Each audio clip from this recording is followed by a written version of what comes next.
Episode of Done is Better Than Perfect. I'm your host, John Grubbs. Welcome to the show.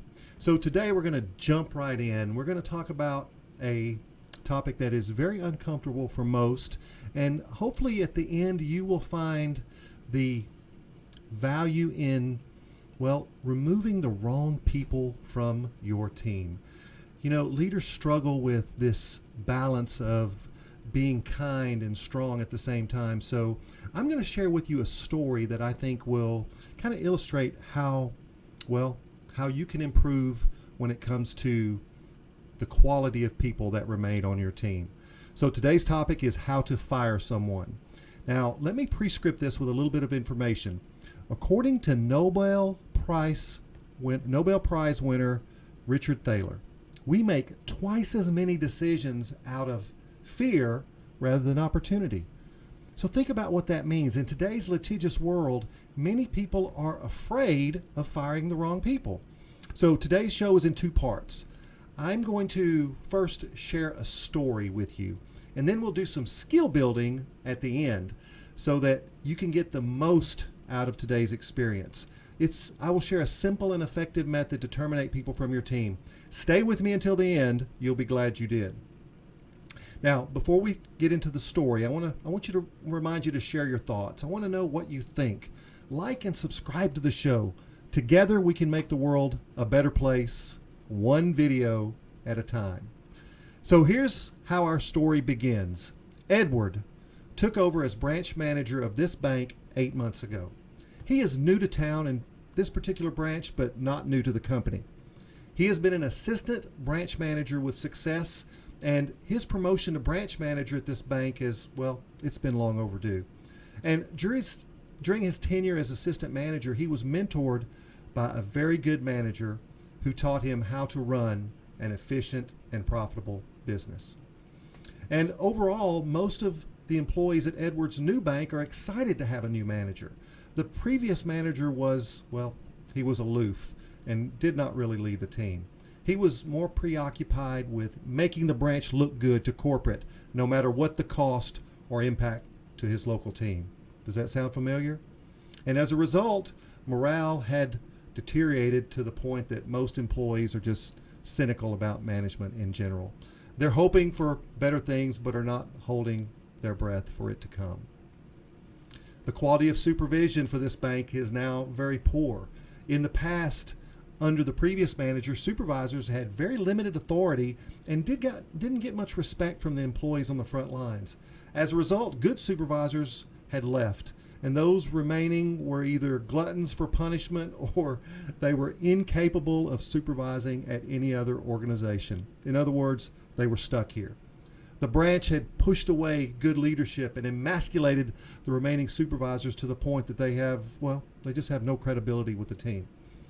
The previous manager had ruled the branch like an autocrat and did not seek the advice or opinion of other leaders on the team. It was his way or the highway. And what he said went, and if anyone attempted to challenge him, they were isolated or made to feel silly for having another opinion. Stephen, in particular, is a problem. Stephen is a mid-level manager at the branch and now reports directly to Edward, our new branch manager. And Stephen has learned the branch business well and can play the political game to gain an advantage for his own agenda. He is outright sarcastic and cynical to most people, while cooperative and understanding to Edward. Stephen's survival skills are legitimate. He has learned to kill ideas and proposals that he does not favor by little or even no action at all. With great skill, he can sabotage any idea that he deems non-beneficial to him and his current view of normality.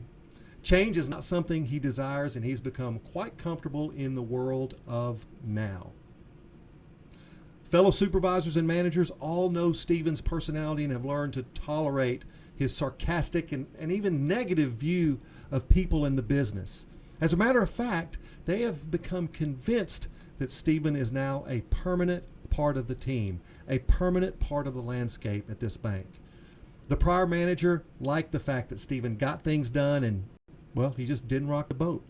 Some might call him a talented jerk. And as long as things ran smoothly, he did not care about the details. And as a result, Stephen feels empowered to do it his way, regardless of who is in charge. Stephen does not respect Edward or the position he holds in the bank.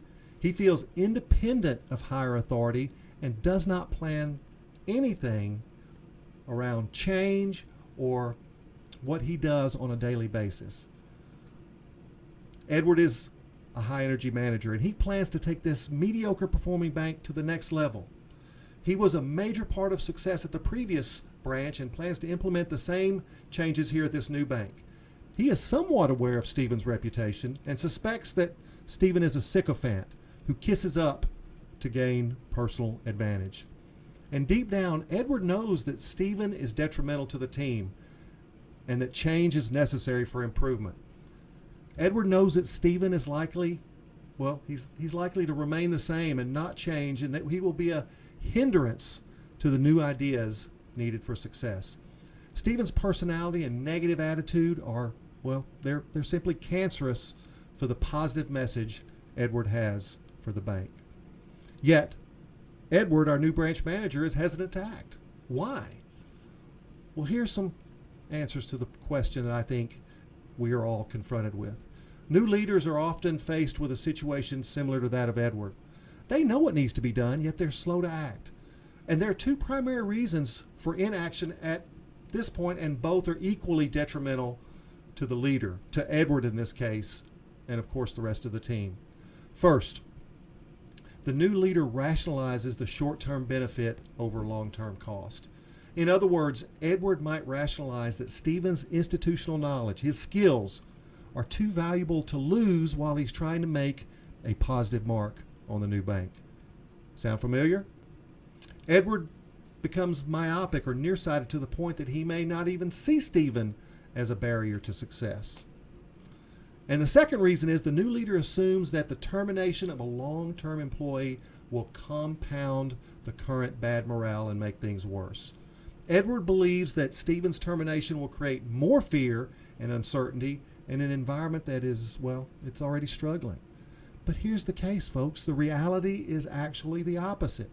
Every day that Edward doesn't take action actually begins to cost him the title of leader from the followers. Also, Stephen knows that he is inconsistent with Edward's message, and the longer he fights it and survives, the stronger his resistance becomes. Think about what that means. Edward and the rest of the organization are losers if Stephen remains on the team. The change required is only controllable by Stephen. And even though it's not likely, Stephen must decide that his prior normal was wrong and that he needs to embrace change and move forward. Edward needs to tell Stephen immediately that only his literal and legitimate change will keep him on this team. And knowing Stephen is not likely to change, Edward owes him that opportunity as a leader. And I'll come back to that again at the end. Once he has been told, if he fails to accept the direction and attitude, and I said attitude, necessary for success at the bank, Stephen really does need to be fired. So as leaders, we must accept the change and transition are necessary to find and attract better talent. If we tolerate bad attitudes and unwanted behavior, we're really not leading the organization. We must constantly make room for the person that can take our team to the next level. And while it's not pleasant, it's an absolute necessity for an organization to improve. If you really, really want to win the war for talent, you must be willing to attract and hire the best, and you cannot do this with the wrong people stuck in key positions on your team. So, how do we terminate Stephen? I want you to follow these simple steps. You know, the beauty in life is that the most amazing things are often the most simple. So here are some simple steps that you can do to terminate Stephen. Number one, get right to the point. Avoid small talk. Start the termination meeting by saying, "Hello, Stephen, sit down. I've got some bad news for you." By announcing this right from the start that there's bad news ahead, you will rivet Stephen's attention on what's coming next. Number two, break the bad news. I have decided that a change must be made, and as a result, your employment has been terminated. So let me say that again. I've decided that a change must be made, and as of today, your employment has been terminated. Simple, straight to the point. Number 3, listen to the employee and what they have to say. You will respond more effectively if you know how Stephen is taking the news. Number 4, cover the basics. Be specific about what will happen next. Make sure that you talk about his pay, his benefits, unused vacation time, references, outplacement, explanations to coworkers, ongoing projects. Do your homework and be prepared. And then simply, number 5, wrap it up professionally. Schedule the termination meeting at the end of the workday. Thank Stephen for his contributions to the company. And avoid the natural instinct to be overly sympathetic. It will send mixed signals to the person that you're terminating. Just be succinct. Terminations are a difficult and necessary part of the job. If Stephen has been provided with the proper performance feedback all along the way, he should not be surprised. He may be angry, he may be hurt, he may be embarrassed. These are normal emotional responses.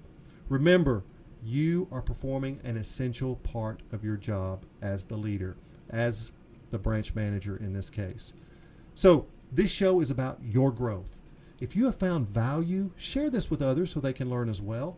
Slam the little bell so that together we can make the world a better place, a smarter place, and most of all, a kinder place. Always remember that done is better than perfect. I'll see you next time.